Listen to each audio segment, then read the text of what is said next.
Now, if I'll go for our lecture 7 and the third coordinate system which remained with us to be understood, that will take, and thereafter we'll proceed for the understanding of that next sessions. What is that is, we are going to interrelate them. So, what is natural coordinate system now? Most of the time, natural coordinate system is the one system that is used for analysis in case of ANSYS. Therefore, it is very important to understand this natural coordinate system thoroughly. So, what is natural coordinate system? The natural coordinate system is coordinate system that is defined based on the element shape functions and the nodal coordinates of the element. What is the meaning of that? Actually, each element, whatever the shape it has, depending on the type of element, shape is going to be different. Therefore, whatever the shape it has, according to that shape, coordinate system is going to be defined for that element. How it is going to be defined, that we'll see in the details. Because we are going to interrelate the local coordinate system with natural coordinate system. Similarly, global coordinate system with natural coordinate system. Therefore, it is very important to understand natural coordinate system also from the reference point of view. Same as that of in case of global, we see reference is 0 and that is single reference, whereas in case of local, reference is one of the node of a element. So from reference point of view also, we have to understand this natural coordinate system, that what is the reference that they consider in case of natural coordinate system. So based on the shape, element shape, and based on the nodal coordinates, we decide the coordinate system for natural coordinates. What is the meaning? It is typically used to define the position of a point within an element and is also used to interpolate field variables. So these terms, actually we already understood field variables, and we seen the two type of variable like primary and secondary, if you remember in the last session. So here, therefore, because of it can be used to interpolate the field variable, therefore natural coordinate system is generally used in case of analysis. So therefore we need to understand that. So how it is going to used to define the position of point within an element, and how it is used to interpolate the field variables also, that is the thing which we are going to understood in detail in coming session. Here you just understand for what purpose or what is the feature of natural coordinate systems. One more thing I forgot here, that in the title, can you see that in bracket I have written two notations. The name of that notation is zeta. The first is zeta here, if you can see my cursor, and second notation after comma, that is called as eta. Here we are going to use this zeta and eta. What are that? That also will understand in detail. Okay, therefore that natural coordinate system in bracket that is shown by zeta and eta. So what is the meaning of that? We will understand. So natural coordinate system is usually represented using a set of orthogonal axes and that are aligned with the element shape functions. So this is one of the term we are going to understand in detail actually, shape functions. So it is aligned with the shape functions. We have to form the shape functions from the natural coordinates, and that shape functions are then used for calculation of displacement of elements. Okay, so and we are going to understand shape function also, don't worry. So this is the third feature that we have for the natural coordinate system, that it is usually represented using the set of orthogonal axes. What is the meaning of orthogonal axis? Here you can see the physical coordinates in the first figure by this arrow, curved arrow. You can see that that is converted to the natural coordinate, right? That is converted to the natural coordinates. So how it is converted actually? Here in this case, we have global coordinates like x1, y1 is the coordinate for 1, x2, y2 is a coordinate for 2, second corner. X3, y3 is for 3, and x4, y4 for fourth corner of this quadrilateral element, right? So there is 4 node in case of quadrilateral element. So that is in case of a natural coordinate system is shown like this. So in case of natural coordinate system, actually the geometric center of an element, okay, geometric center of an element, normally you know that by the name centroid, and I think you learn that centroid in detail in the subject engineering mechanics first year. So that centroid of that, in case of natural coordinate system, the centroid is taken as a reference. Centroid is considered as a zero. Like in case of global, we have a single zero, right? Central single reference. In case of local, each element will have one node as a zero reference. Here, in case of natural, center of that element will be considered as a zero, and that from that center each node is considered to be at equal distance. Like here, if I see for the first corner in global coordinate, if it is having x1 and y1 as a coordinate, whereas here it has -1 and -1, that is x1 x direction distance, this minus 1, is y direction distance is minus, and this is y is for the measurements. So can you see that y is -1, right? And x is also -1,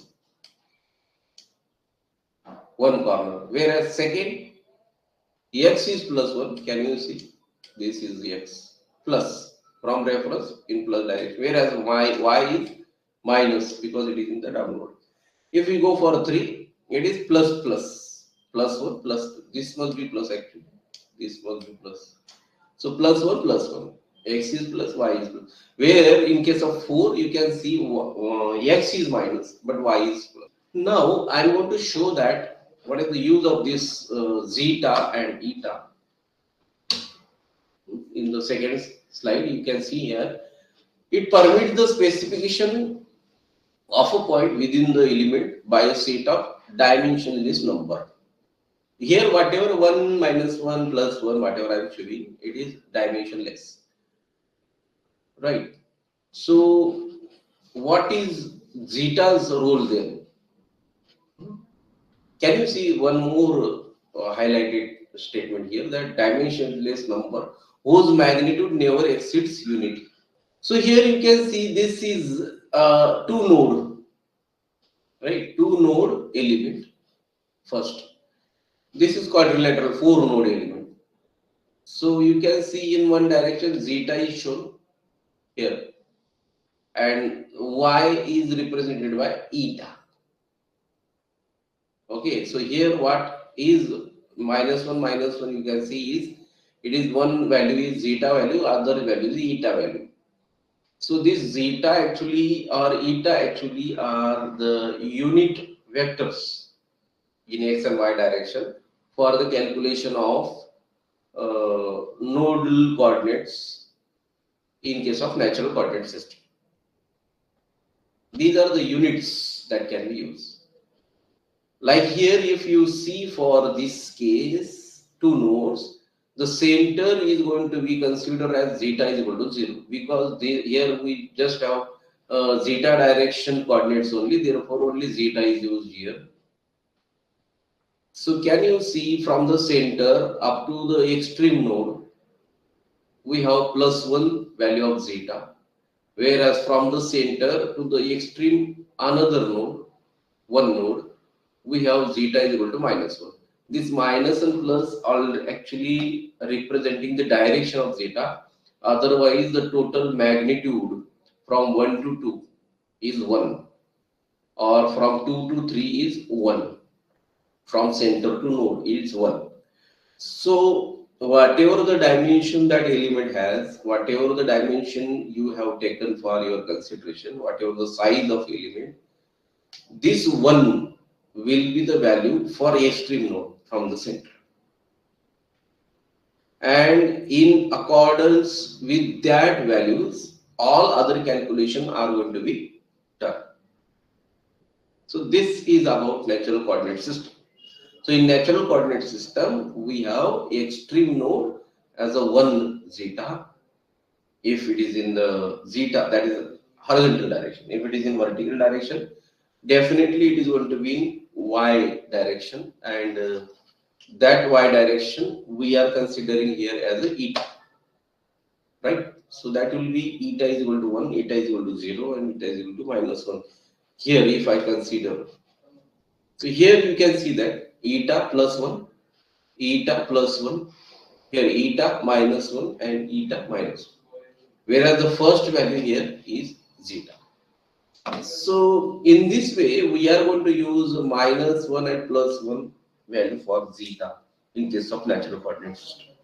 Now you just remember this forever for this subject, forever for this subject, at least up to the end of 6th unit, because we are going to use this concept of zeta, that it is at center it is 0, at extreme node it is going to be plus 1, and another extreme node it is going to be minus 1 in case of 1D linear elements. 1D, one dimensional, we have here two nodes, right? So proceeding with this for the next concept, this is the third coordinate system we were talking about. Conclusion or revision of these three coordinate system is that most of the time this question is asked, that how many coordinate systems that are used in case of CAE or in case of analysis, and what are that, explain in detail, explain in brief, something like that, depending on how many, for how many marks they are going to ask you. So that there are three coordinate system. One is called as global. You can see that name, global. Global means worldwide. And second is local, at local level, of elements. Third is natural. Natural means in an element, I want to convert that in a natural, that there is nothing other than this element we know, and therefore we are allowing 1 and 1 as the dimensions to that, and considering it centered as a 0 reference, and all the displacement at a nodes, whatever the change will be there in the node due to some, where anything, due to temperature, due to displacement, due to vibration, due to fluid analysis, whatever the changes at nodes that we have, that will be calculated according to the values of these zetas. So we are dealing to single node in a natural way, and therefore we are calling that as a natural coordinate system. And before proceeding to the next concept, we will go through this comparison, because this is also one of the questions that may be asked, that how that three coordinate system can be compared with each other, or any two out of that three, any two, and their comparison may be asked. So here is four different points on the basis of which we are going to compare these three: global coordinate system, local coordinate system, and natural coordinate system. That 4 points, 4 criteria are scope, reference, alignment, and application in stiffness matrix formulation. Say first, scope. So global coordinate system encompasses the entire structure. Scope of global coordinate system is the whole body, whereas local coordinate system scope is each finite element. We are applying to that finite element only. And third, here also the scope even is each finite element, but we are entering inside the element, finite element. Inside the element, we have reference. A reference global coordinate system, second criteria is reference, act as a reference for the entire model. Global coordinate system can be used as a reference for all whole model, because we can calculate the location of points from any single reference for a whole body. Whereas local coordinate system, it is aligned with each element's geometry. So reference will be each element geometry. Preferably, as I said, any node is considered as a reference, that is 0. And natural coordinate system, the reference is normalized coordinates within an element. This is actually technical wording for that reference to be shown at a centroid. The center is considered as a reference or 0 point. The technical explanation for that is normalized coordinates. It means what is normalized. We normalize that. This normalize is a very important word in mechanical engineering. Remember that. Normalizing the things for that particular case only, and that actually helps you to come out with some generalized statements if you normalize the specific things. Normalizing the specifics will help you for generalization of that. Third criteria is alignment. So what is the this criteria is applied to that three cases. In case of global coordinate system, that it is fixed in space, commonly Cartesian. Cartesian coordinate system is used and it is fixed. Alignment is fixed. So aligned to the elements local geometry. So alignment means again it goes to that references only. It is aligned to references. Okay. So here in first case global and second case global, here you can actually calculate the distances using some dimensions. But where case of natural coordinate system, the alignment is dimensionless. We are just taking one as a extreme node independent of element size. Whatever the size it has, from the center, extreme node is going to be at one distance. It is unity that we are going to use. Then application in stiffness matrix formation. So in global coordinate system, we are going to use to define overall system properties using global. Then in local is used for formulating element stiffness matrices. Now these words that what I am using is stiffness matrix, element stiffness matrix. Actually here global coordinates are going to help you to form the global stiffness matrix. Okay. And element coordinate will help you to form the element stiffness matrix. So these two coordinate system are going to give you this. Whereas in case of natural coordinate system, because directly values are received, generally not directly involved in the stiffness matrix formulation. This is no natural, but helps in defining material or geometric variation within an element, or facilitates interpolation and integration. So interpolation and integration are going to be used for getting the values of properties inside the element at various positions. So this is the comparison. So going for next session, displacement function for 1D element.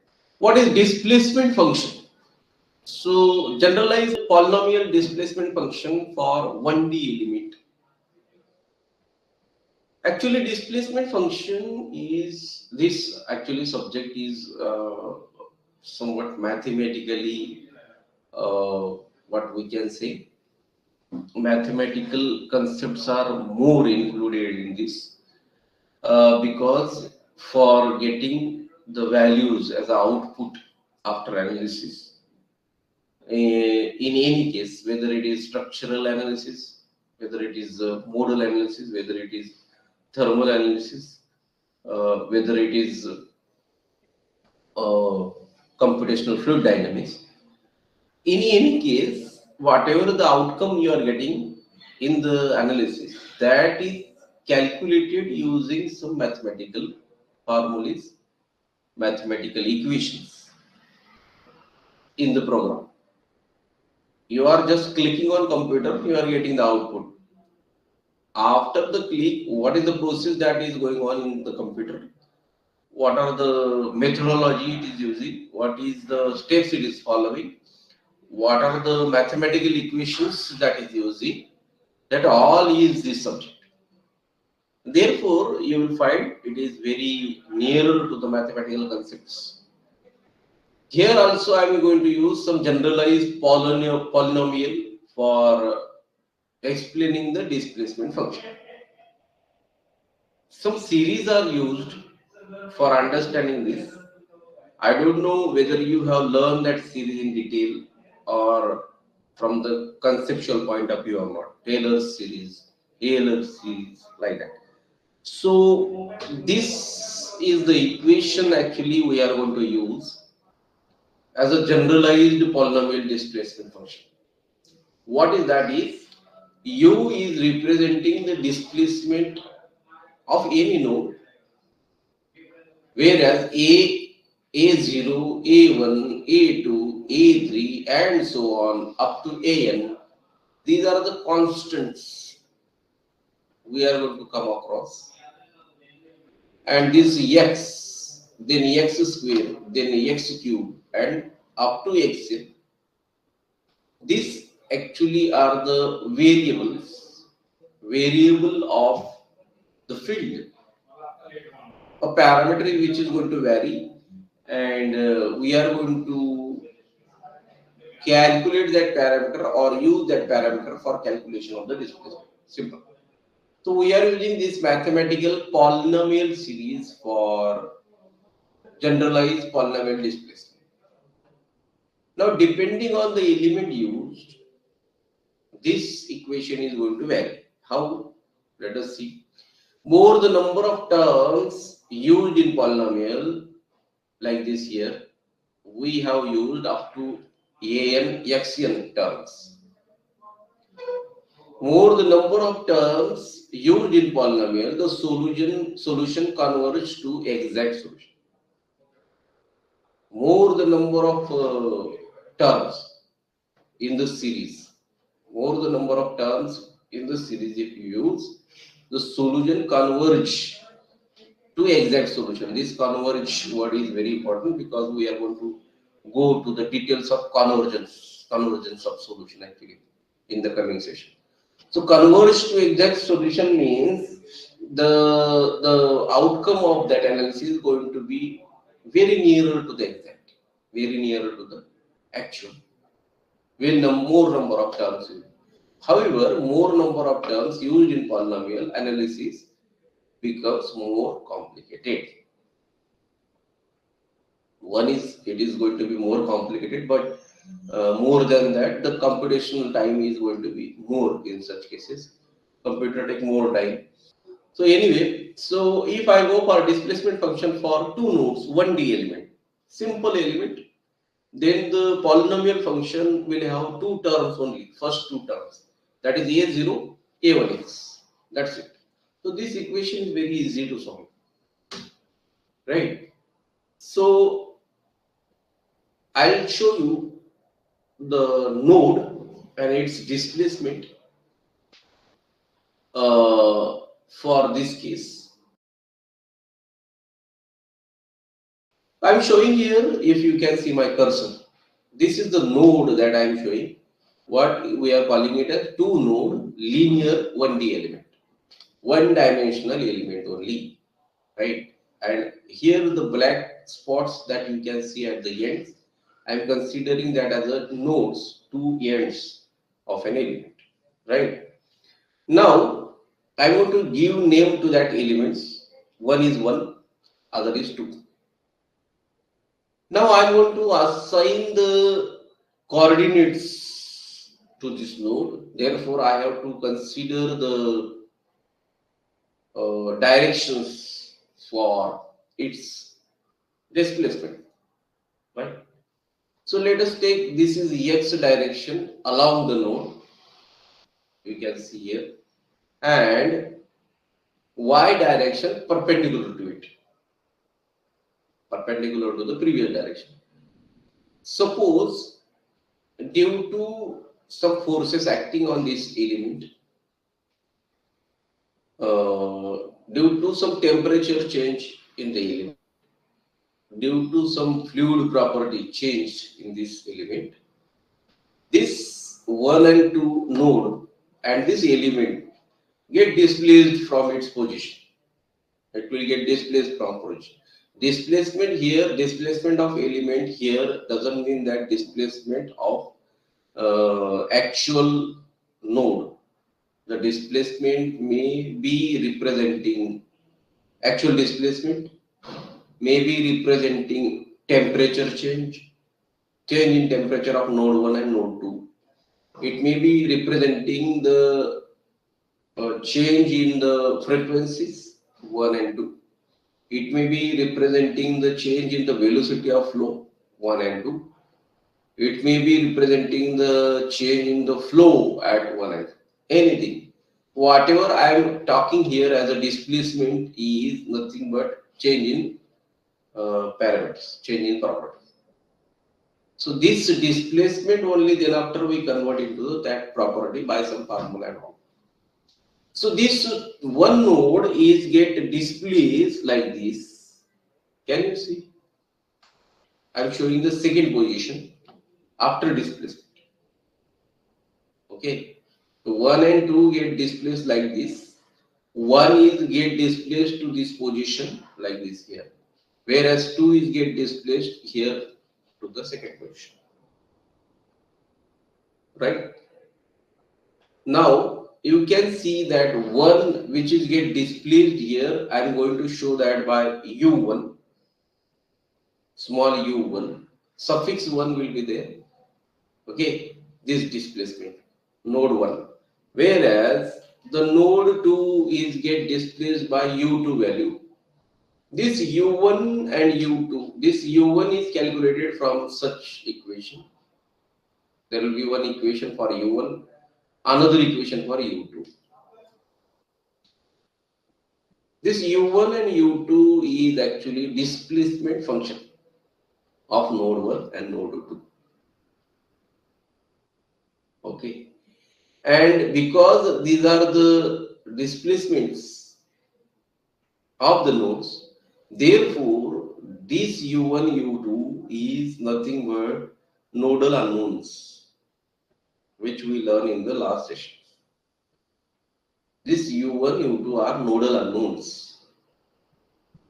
From these nodal unknowns, we will get the primary field variables. May you get displacement, you may get temperature, you may get any other.